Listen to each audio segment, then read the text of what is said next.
నమస్తే TV triple 9 news ఇక వార్తల్లోని వివరాలు చూద్దాం. రాబోయే 2 రోజుల్లో ఎగువ నుంచి వచ్చే వరద ఉధృతితో భద్రాచలం వద్ద గోదావరి నీటి మట్టం పెరిగే అవకాశం ఉంటుందని దీన్ని దృష్టిలో పెట్టుకుని అధికారులు ప్రజలు 24 గంటలు అప్రమత్తంగా ఉండాలని జిల్లా కలెక్టర్ జితేష్ వి పాటిల్ సోమవారం ఒక ప్రకటనలో తెలిపారు. ప్రధానంగా అశ్వాపురం, భద్రాచలం, బూర్గంపాడు, చర్ల, దుమ్మగూడెం, మనుగూరు, పినపాక మండలాల పరిధిలో లోతట్టు గ్రామాలకు చెందిన ప్రజలు నిరంతరం గోదావరి ఉధృతిని గమనించాలని సూచించారు. ముంపు ప్రాంత గ్రామాల విషయంలో తీసుకోవాల్సిన ముందస్తు జాగ్రత్తలను వెంటనే చేపట్టాలన్నారు. అవసరమైన రెస్క్యూ టీంలు, మరిబోట్లు సమకూర్చుకోవాలన్నారు. ప్రజలను ఎప్పటికప్పుడు అప్రమత్తం చేయాలని సూచించారు.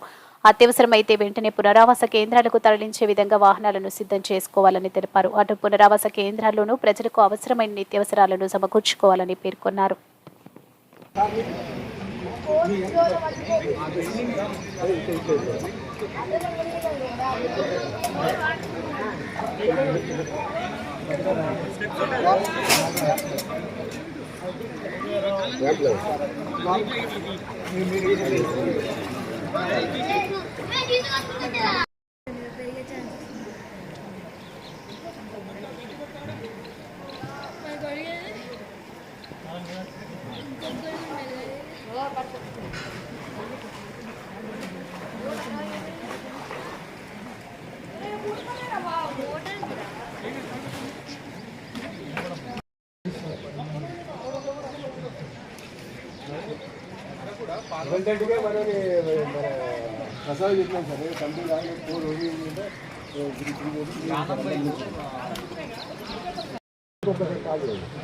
అంటే మీరు ఇష్టట్లుండే తీసుకురండి. ఒకవేళ లోపలికి వెళ్తాక ప్రోటీన్తో అటు అయిపోతుంది, ఆన్ అయిపోయింది.